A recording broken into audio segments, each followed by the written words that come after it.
Thomas Hobbes es el primero y, desde mi opinión, el más curioso de los clásicos teóricos del contrato social. Sabemos que la noción del contrato social es una de las bases filosóficas de nuestras democracias actuales. Sin embargo, el argumento que veremos de Hobbes no conduce a una democracia, sino a una monarquía. Thomas Hobbes nace el 5 de abril de 1588 en Melbourne, Reino Unido, y fallece el 4 de diciembre de 1679 a la edad de 91 años. De los libros escritos por Thomas Hobbes, analizaremos el célebre Leviatán, publicado en 1651 tras una década de guerra civil inglesa. La guerra civil inglesa es el dato histórico fundamental para entender el Leviatán, ya que la destrucción que éste infligió a la sociedad inglesa motivó a Hobbes a buscar una forma de ordenar a la sociedad para evitar todos los males vistos en la guerra. Hobbes conocía perfectamente el pensamiento de los antiguos griegos y romanos, y al igual que Maquiavelo, pensaba que estos discursaban de manera elocuente sobre el hombre y su vida política. Sin embargo, ninguno de estos logró realizar sus ideas en el mundo real. Dicho por el mismo Hobbes, hicieron leyes imaginarias para estados imaginarios. Al igual que el espíritu de su época, Hobbes vuelve a la cuestión política y trata de basarla sobre bases científicas. Lo que Hobbes pretendía era algo similar a lo que hoy conocemos como el campo de la psicología evolutiva. Obviamente Hobbes no acude a la teoría de evolución darwiniana, más bien se fijará en las pasiones del cuerpo, o lo que hoy en día llamaríamos el funcionamiento fisiológico del cuerpo. Una vez más, y al igual que Maquiavelo, Hobbes rompe una larga tradición antropológica en aras de entender al hombre de forma científica, no utópica. Y al igual que Descartes, Hobbes tomaría como modelo de conocimiento científico la matemática o geometría, ya que son los únicos campos cuyas conclusiones no son disputadas. El pensamiento es poder, como decía Francis Bacon, y Hobbes estaba de acuerdo. Sin embargo, distingue entre dos tipos de conocimientos, el conocimiento filosófico y el conocimiento empírico. Hobbes plantea que el conocimiento filosófico viene de un esfuerzo activo de raciocinio, mientras que el conocimiento empírico proviene de una percepción pasiva. Este último es simplemente un conjunto de distintos hechos fácticos. El tipo de conocimiento que le interesa a Hobbes es el filosófico, ya que éste se ocupa de las relaciones causales entre estos distintos hechos. Según Hobbes, podemos investigar estas relaciones de dos formas, sintética o analítica. Cuando razonamos de forma sintética, razonamos a partir de una causa a sus posibles efectos. Por ejemplo, el fuego es una causa, cuyos posibles efectos podemos deducir por simple lógica. Mientras que el razonamiento analítico es al revés. Partimos de un efecto y rastreamos sus posibles causas, en este caso un incendio forestal. He hablado de todo este trasfondo metodológico porque es importante para poder comprender los argumentos y conclusiones a los que llega Thomas Hobbes. También es importante para esclarecer una confusión a la que mucha gente llega en el primer capítulo de Leviatán. Este primer capítulo de Leviatán no empieza hablando del estado de naturaleza y contratos, sino de la sensación y la imaginación. No llega a la política hasta el capítulo 13. Esto se debe a que, como comenté, Hobbes sitúa al hombre y a su situación política dentro de una cosmovisión general en el mundo. Para el Hobbes materialista, el mundo no es más que cuerpos en movimiento. Para Hobbes existen dos tipos de cuerpo, el cuerpo natural y el cuerpo artificial, distinción que se nota en los títulos de 3 libros suyos, De Corpore, De Homine y De Sive. Los cuerpos y los hombres son cuerpos naturales, y el estado es artificial, algo creado por el hombre. Vemos esto perfectamente en las primeras líneas de la introducción de Leviatán. Hobbes nos dice que la naturaleza, el arte con que Dios ha hecho y gobierna el mundo, está imitada de tal modo, como en otras muchas cosas, por el arte del hombre, que éste puede crear un animal artificial. ¿Qué nos quiere decir Hobbes con esto? Pues Hobbes está comparando dos cosas, Dios y el hombre. Dice que los dos crean algo, Dios el mundo y el hombre el estado. Pero, ¿cómo crea Dios el mundo? Pues a través de la naturaleza. ¿Y cómo crea el hombre el estado? Pues Hobbes nos dice que lo crea imitando la naturaleza, es decir, empleando su razón. Antes de pasar al texto y su argumento, me gustaría resumir un poco lo que hemos visto sobre la metodología científica de Hobbes.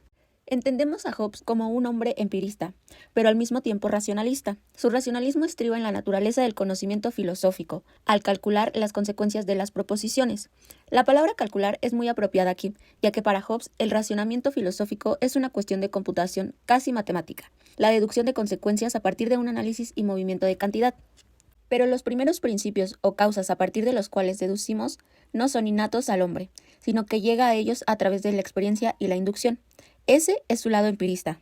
Hace poco vimos el índice del libro y pudimos notar que Hobbes no llega a hablar de la política hasta el capítulo 13. La política, el Estado, es el fenómeno que a Hobbes le interesa como científico.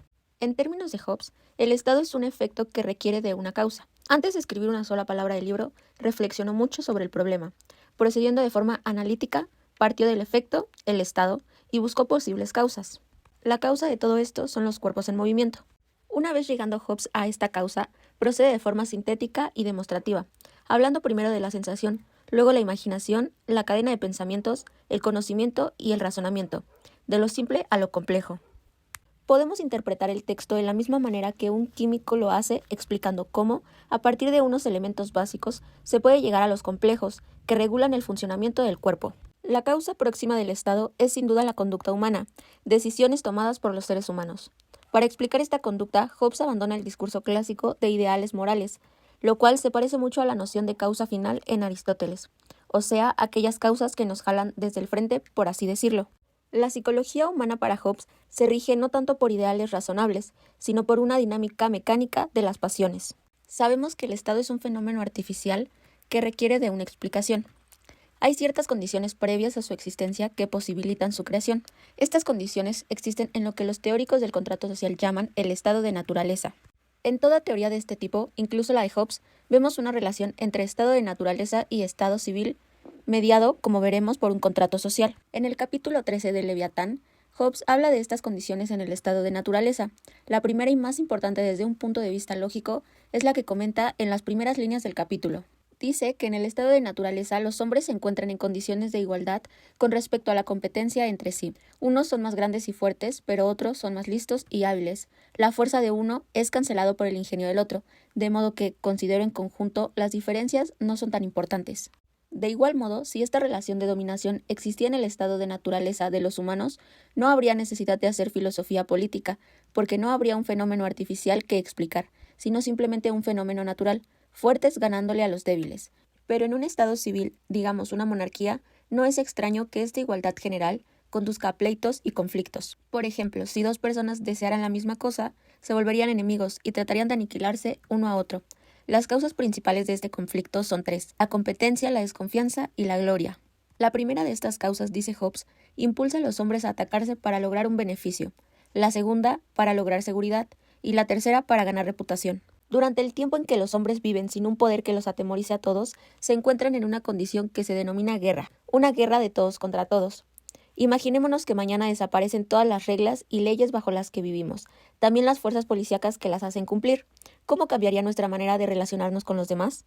La guerra que se daría, según Hobbes, no tiene que consistir en una batalla actual, sino en un periodo de tiempo donde la intención de lucha está más que manifiesta. Semejante situación provoca inseguridad y miedo. Me veo obligado a quedarme en casa todo el día para defender mis cosas contra el vandalismo. Ante este estado, dice Hobbes, no hay industria, ni construcción, ni arte, ni cultura. Los frutos de la sociedad rápidamente desaparecen y existe un continuo temor y peligro de una muerte violenta. La vida del hombre en tal estado es, en sus palabras inmortales, solitaria, pobre, tosca, embrutecida y breve. Pero, ¿cómo sabe Hobbes que existió realmente este estado? Pues Hobbes no lo sabe, ni tampoco lo afirma. Es importante saber que Hobbes nos habla en el Leviatán de forma lógica, mas no histórica, y su descripción del estado de naturaleza es una deducción a priori a partir de un análisis, pero si hiciera falta una prueba empírica de lo que sucedería sin un poder común, no tenemos que ir más lejos de nuestro propio comportamiento. Cuando salimos de la casa cerramos la puerta con llave, cuando estacionamos el coche subimos el cristal y lo cerramos bien. Con esas acciones acusamos a la humanidad tanto como Hobbes lo hace con sus palabras. Hobbes dice que no tiene sentido hablar de justicia dentro del estado de naturaleza del hombre, ya que la justicia se da cuando hay leyes que se deben de cumplir. Pero si no hay un poder común, entonces no hay leyes, y si no hay leyes, no puede haber justicia. Esto es parecido a los conceptos de verdad y falsedad. Lo verdadero y lo falso no existen en el mundo como tal, sino solo en función de un lenguaje. El hombre se encuentra en una situación desagradable gracias a diversas pasiones como la avaricia, la gloria y la desconfianza. Hobbes dice que hay otras pasiones que inclinan a los hombres a la paz, por ejemplo, el temor a la muerte y el deseo de una vida confortable. En el capítulo 14, Hobbes habla de cómo la razón sugiere pasos que conducirían a la paz. Nuevamente, hay que tener en cuenta que Hobbes no está dando consejos. El texto se escribe no en un tenor normativo, sino puramente descriptivo, y su forma de pensar aquí se parece mucho al análisis de vectores en la física. El capítulo 14 empieza con una distinción entre derecho de naturaleza y ley de naturaleza. El derecho de naturaleza es la libertad que cada hombre tiene para hacer lo que sea necesario para la conservación de su propia vida. Esté uno en el estado de naturaleza o en el estado civil, nunca puede ser obligado a quitarse la vida. Aún así, es claramente insuficiente para lograr tranquilidad, seguridad y la esperanza. Hace falta algo más que el instinto natural, y por eso plantea Hobbes una serie de leyes de naturaleza. La primera ley o sugerencia es sencilla.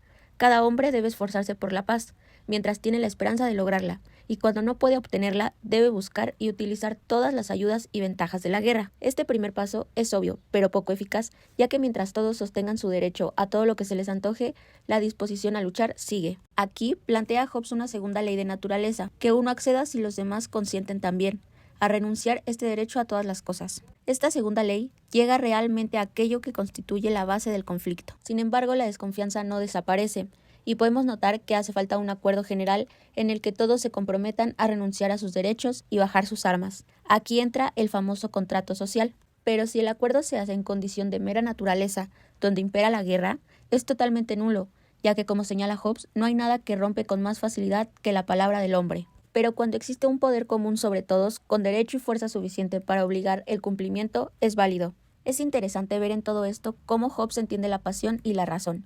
Sin duda es razonable seguir estas dos leyes de naturaleza, es decir, buscar la paz y renunciar a nuestro derecho, pero la razón es insuficiente para obligar el cumplimiento de este, ya que nuestra conducta está determinada no tanto por la razón, sino por el miedo de ser castigado, o sea, por una pasión.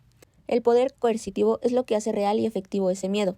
Hobbes menciona otras leyes de naturaleza, pero estas que hemos visto son las más importantes para la creación del Estado, ya que es importante entender que el convenio que se realiza se hace no entre los gobernados y el soberano, sino solo entre los gobernados. El soberano no es uno de los contratantes, él se queda fuera del pacto y permanece dentro del estado de naturaleza.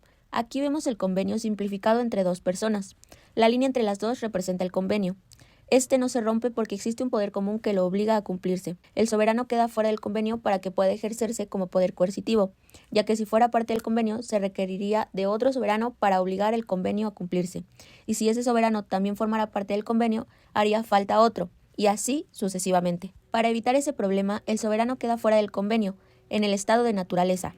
Pero recordemos que en el estado de naturaleza no hay ni justicia ni injusticia. De hecho, Hobbes dice que el soberano puede cometer inequidad, pero no injusticia. Su función es la de obligar el cumplimiento del convenio, y puede hacer todo lo que se le dé la gana siempre y cuando cumpla su función. Si bajo su mando el estado civil se tornara peor que la guerra en el estado de naturaleza, los súbditos podrían legítimamente rebelarse para instaurar un nuevo soberano, pero de ahí en fuera tienen que someterse a su mando. Así llegamos entonces a la sorprendente conclusión de El Leviatán. Un contrato social que conduce a una monarquía en vez de una democracia. La razón estriba en la manera en la que Hobbes describe el estado de naturaleza. Si fuera menos violento y desagradable, como lo piensa Locke, o casi un paraíso, como lo piensa Rousseau, el resultado habría sido distinto. Pero, ¿qué piensan ustedes? Si mañana desaparecieran todas las leyes y fuerzas del Estado, ¿caeríamos en una guerra civil? ¿Tiene el estado de naturaleza remedios para estos males que no sean tan drásticos como una monarquía absoluta?